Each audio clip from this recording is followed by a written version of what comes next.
Welcome to the Cove's Body, Mind and Soul series. In this episode, we'll be discussing faith and diversity, in particular, those with no religion and their belief systems. Our guest speaker for this episode is Chaplain Ivan Grant. Chaplain Grant is currently posted to Headquarters Forces Command as a Deputy Command Chaplain of Forces Command. Chaplain Grant has served as an Army chaplain for over 20 years with extensive postings to combat and training organisations. He has also served as the Chief Instructor at the Defence Force Chaplains College.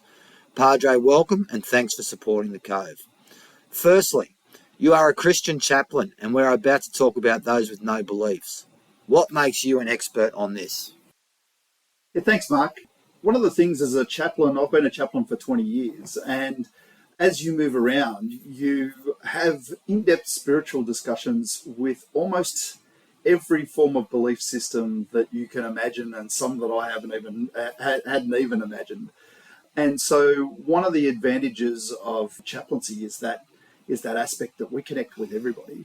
And one of the aspects of no religion is that it is incredibly diverse. So while I come from a Christian perspective personally, I've had extensive experience working with, talking with, and learning to understand how people with no religion think and what their belief systems are. Fantastic. So what is no religion, and can you provide a brief overview of this belief?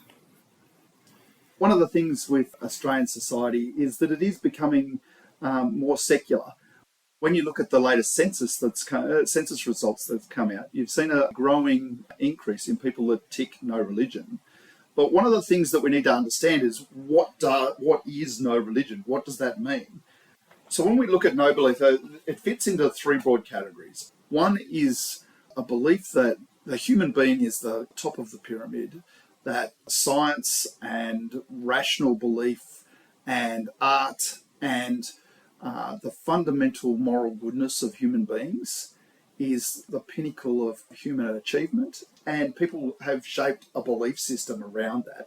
So things like secularism, humanism, build their belief system around the human person as its core entity. The second group that falls in, and this is probably a very large group, is the not religious but spiritual.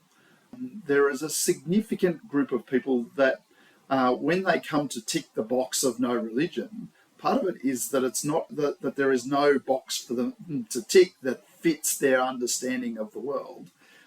This can include a diverse range of New Age religions, Norse religions, but also it can include Christian religions and other traditional religions that people have drifted away from the organised form of that religion. So they may not attend church or mosque. They may not go to synagogue. But that doesn't mean that they don't have a belief system that aligns broadly with those faith traditions. But often they'll tick no religion because they don't fit into their understanding of what it would mean to fit into a religion rather than a spiritual belief. The third group is probably also a large group, and it's those that haven't made up their mind yet. Asking spiritual questions of people is sometimes quite confronting. It can be challenging for people to look at what is the meaning of life, what is the meaning of the world, how does the world work, what is the meaning of good and evil. It's not stuff that people often think deeply about. And some people kind of go, well, I don't understand and I'm not sure, so I'm kind of going to sit on the fence. And while in some research indicates that up to 95% of people would believe that there is some form of spiritual realm in some form or another, not everybody can articulate what that means or has made a decision about where they sit in that space. So that third group is certainly a large part of that belief system. The second part of that question is about what can this belief system deliver to people. And I think that this is where one of the foundational aspects of having a belief system and knowing what it is a powerful enabler. Secularists and humanists, and particularly humanists, have a really strong belief that is informed by science and art and motivated by compassion. It provides them with a moral framework that helps them to make decisions, that helps them understand their world, that helps them to be able to cope with the challenges of life. It is a belief system. While people would often tick no religion, no one can tick the no belief. Everyone has a belief system, whether it's shaped by your culture or shaped by your family or shaped by your experiences. Everyone has a worldview that helps them interpret the world. And looking at the broad diversity that the no religion framework has, it provides an enormous range of tools for people to be able to face those really difficult challenges in life, to be able to make moral and ethical decisions, to be able to explore the meaning of the world. I think where the challenge is for the ones that don't know, the ones that haven't thought about their spiritual framework.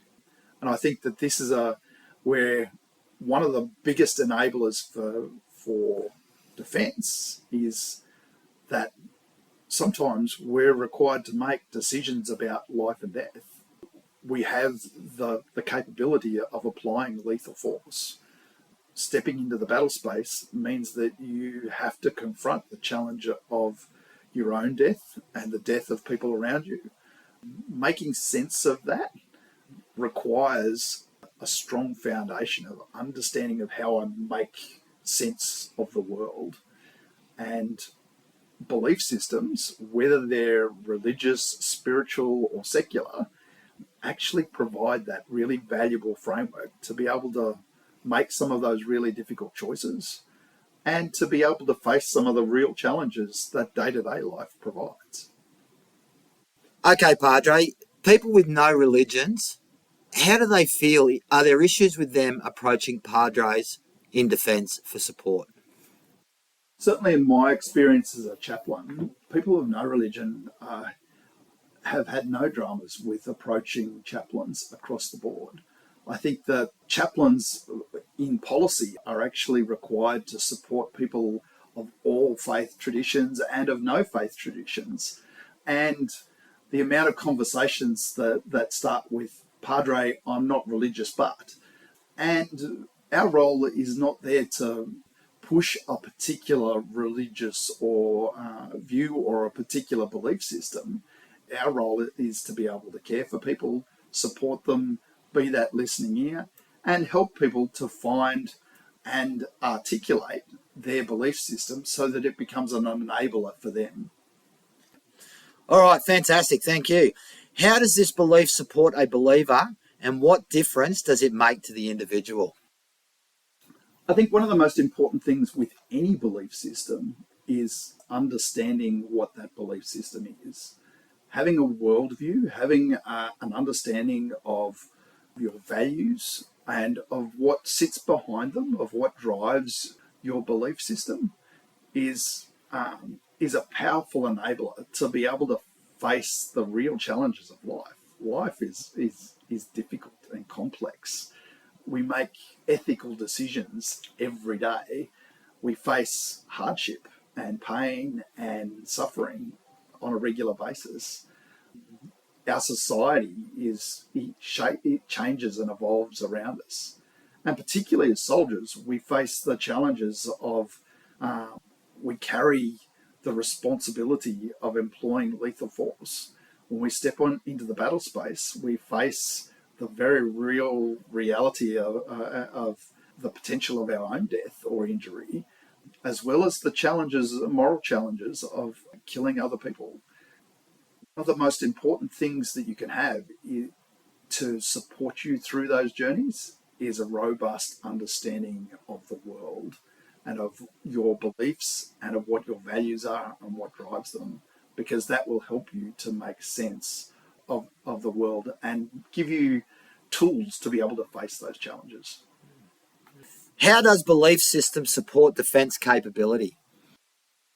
Defence is a challenging organisation. It not only is working in a diverse and complex organisation with a a strong command culture present challenges just in day-to-day life. But as an organisation, we have a societal trust that is placed in us. We talk about the spirit of Anzac sometimes gets bandied around, but when the Australian people look at their soldiers, sailors, and air persons, there is an expectation there that we will hold to a certain standard. And I think that one of the challenges and one of the advantages that having a healthy belief system, and even if that is no religion, that's okay. But it's important to understand your belief system, because that will help you navigate the complex maze that can be day-to-day life in the Defence Force, and especially with the cultural and the professional expectations that are placed on soldiers. I think that the real challenge in our battle space is that ability to be able to have to make snap decisions that have far-reaching consequences. And when you make those decisions, it's important to understand what drives your values and your beliefs, because in that split-second moment, you won't have an opportunity to go away and study or to kind of review. You will make an instinctive decision, and your instinctive decisions are based on two things. They're based on your training, but they're also based on your beliefs and your values.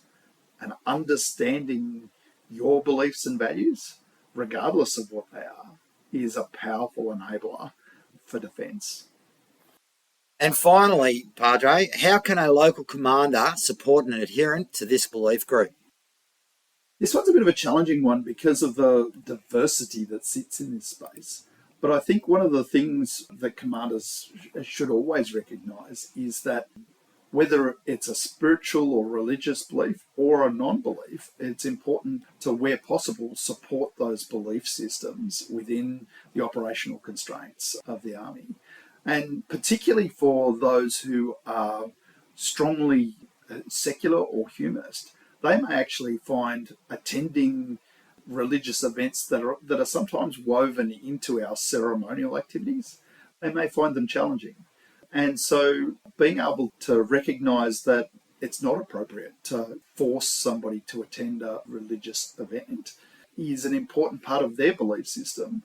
And so it's important for commanders to understand those specific needs if they're raised, and to respect them the same way that they would respect somebody who was expressing a desire to attend a religious event because of their religious beliefs.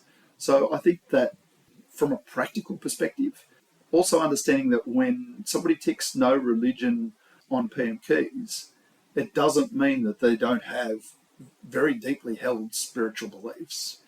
And that may manifest in wearing of different symbols, in seeking to attend religious or spiritual festivals, or adhering to certain rites within their spiritual beliefs. And so certainly chaplains can be a useful tool for commanders to help explore and understanding the meaning of that. And just because it's not ticked on their PMKs doesn't mean that it is not a powerful force within their life, and that where possible should be supported, whether that is a spiritual belief like Norse religion or Wiccan or New Age religions, or whether it's a no religion system like humanism or secularism. I think understanding is the most powerful tool, and having that respect that this belief system for that person is important to them, and where possible, it should be enabled. Fantastic. Thanks, Padre. That's some very valuable information, and I'm sure our listeners will take a lot from it. We look forward to the next episode on women's spirituality in the ADF by Reverend Kay Reynolds. Thanks to those who have listened in. If you have any questions, we can be contacted at soldiercove@gmail.com. Don't forget to download the Cove app. It's PME in your pocket, anywhere, anytime.